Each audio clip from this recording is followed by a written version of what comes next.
Welcome to another episode of Phillip Trading Podcast. My name is William, and our speaker today is Trent from Phillip Futures.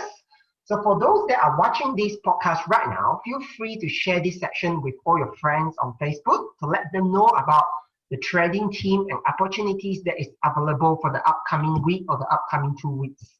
So Trent, how are you today? Okay, thanks, William. I'm feeling very good today. I hope today will be a good topic where everyone can benefit. Good to hear that. So Trent.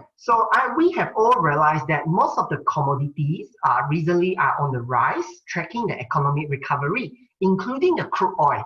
And crude oil is one of the best indicator in the world to really track the global economic performance. Okay, so economy has rebound, crude oil has rebound. So I reckon that it's worth our time to discuss on the crude oil, on how investors can capitalize on the recovery of oil prices. So Trent, crude oil price is now rebounded more than 50% from its low in March. Okay, and how sustainable do you think that the recovery will be, and why?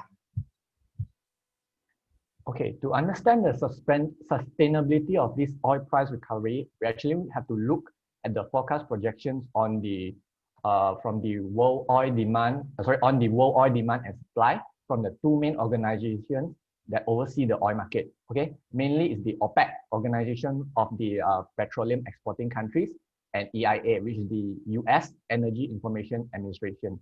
Okay, so according to OPEC, for 2021 next year, the global oil demand is estimated to increase by 5.9 million barrels per day. Okay.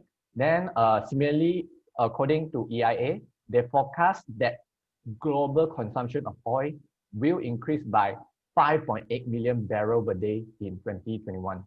So the 2021 oil demand outlook assumes an increase of 4.4% in global economic activities, supporting the demand for industrial fuels, most significantly in America and China. So these two countries will be the main growth driver. And this includes increases in infrastructure spending, as well as improving construction and industrial activities. Okay. So however, the uncertainties around the structural impact of COVID-19 on the transportation sector, in addition to labor market developments in advanced economies, are estimated to cap the transportation fuels recovery to 2019 levels. Okay. While on the supply side, right, according to OPEC, non-OPEC oil production for 2021 is now forecasted to grow by 0.85 million barrels per day. So it's just a small increase, mainly due to downward revisions to Russia following the new decision taken at the recent ministerial meeting of the OPEC and non-OPEC countries participating in the Declaration of Cooperation. Okay. So the US oil supply forecast remain unchanged at 0.3 million barrels per day, whilst the uncertainty still persists. Okay, the main drivers for supply growth for next year are expected to be US, Canada, Brazil, Norway, Ecuador, and Qatar. The majority of this growth, particularly in North America, represents a recovery of production from 2020 rather than new projects. On the other hand, EIA forecasts OPEC crude oil production will increase by 1.9 million barrels per day in 2021. The increase reflects OPEC's pronounced potential increases to production targets and production increases in Libya. So overall, to sum up, we are likely to experience a continuation in oil production controls in OPEC countries, coupled by a recovery in demands back to 2019 levels. Okay, as such, I believe the current oil price recovery is justifiable and sustainable, provided that there will not be another major external event happening in 2021. Okay, thank you for sharing, Trent. So my next question here, after we have assessed the fundamental and sustainability of crude oil, what oil and gas companies do you think that investors can include in their portfolio to really benefit from the recovery of the oil prices? Okay, I would like to advise our audience here, before making any investment decision, I would like to investors must always do their own research before investing into any companies on the stock market. Okay, personally, I use a combination of fundamental analysis and technical analysis to decide which company is worth investing. Usually, I'll use a PE ratio to gauge the market value of the company and return on equity, which is in short ROE, to gauge the profitability of the company. Okay, to our audience out there, you must try this as well.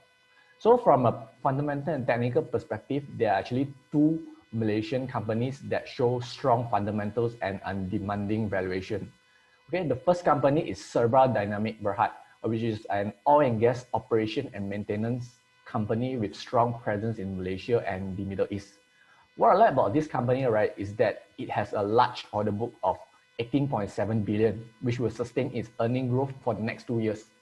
Well, in terms of valuation, Phillip Dynamic is currently trading at 10.4 times PE with ROE of 17.9%, which is quite high for oil and gas company, of which, in my opinion, would be a good investment for value investor.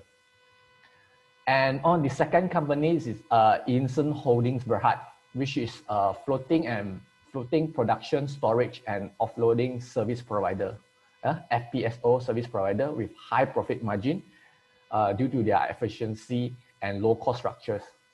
So what is so special about this company is that it also has a large order book of 42 billion, which mainly consists of SPO in Brazil and Africa. Okay, so in terms of valuation, Insen is currently trading at 24 times PE with ROE of 14.4%, also very high ROE. Historically speaking, Insen used to trade between 30 to 35 times PE. So currently it's trading at 24 PE. It's considered there's more upside to the share price. So I believe there will be more upside to Insen as the share price has yet to recover the pre-COVID levels.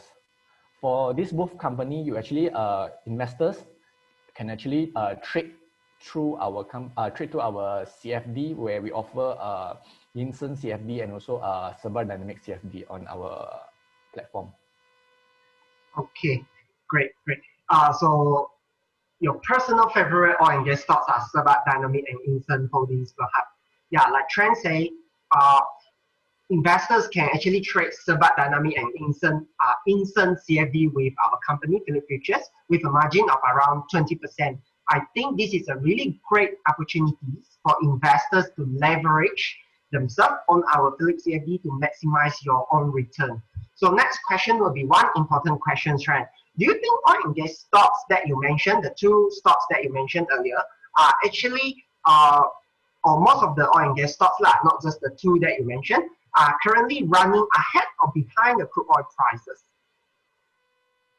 Okay, well, it's hard to say actually whether the oil and gas stocks are following the crude oil prices, as each company is subjected to its own idiosyncratic risk. Meaning each oil and gas company has its own characteristic in terms of products and services that they offer, such as whether it's upstream, midstream, downstream, or integrated oil and gas company. Typically, upstream and midstream players like Bumi Armada, Dayang, Dialog, Hibiscus, Sapura Energy, Velesto, Phillip Dynamic are more sensitive to oil prices, while downstream players such as Heng Yuan and Petron are less affected by oil prices. So based on my research, currently all oil and gas shares display same trend as crude oil prices such as Bumi Armada, Dayang, Hibiscus, Petron, Heng Yuan, Sapura, Velesto, Insen, Phillip Dynamic, with the exception of Dialog, which is currently on a downtrend.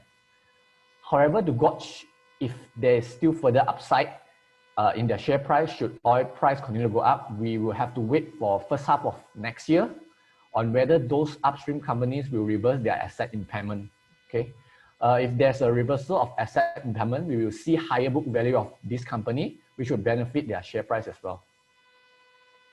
Okay, thank you for your opinion. Just one last question before we finish our section. What price do you forecast WTI and Brent crude oil to be in the short to mid-term by using technical analysis? Okay, for the short to mid-term, for Brent crude oil, the next resistance level should be at the 2019 low of USD 55. Okay, if there's enough momentum to break this level, we will likely to see Brent crude oil returning to 2020 high, which is this year high at USD 70. 70 USD, okay. Then similarly for the WTI, the next resistance should be at a 2019 low of $50.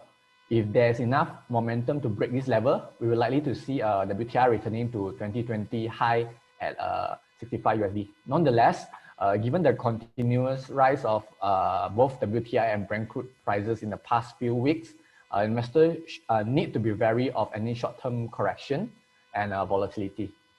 Okay, so from your projection with technical analysis, both crude oil and Brent crude oil might still have around 40% of upside possibilities. So yeah, so investors are not too late to take advantage on either via the oil and gas stocks or via the crude oil futures yet, because they are from technical analysis, they might still have 40% of upside available.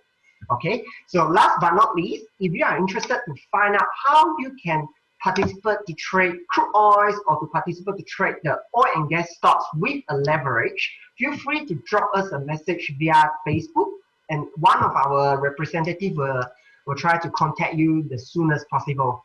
Yeah, thank you, Trent, and see you next week. Okay, thanks, William. Thank See you. all of you next week. Bye-bye.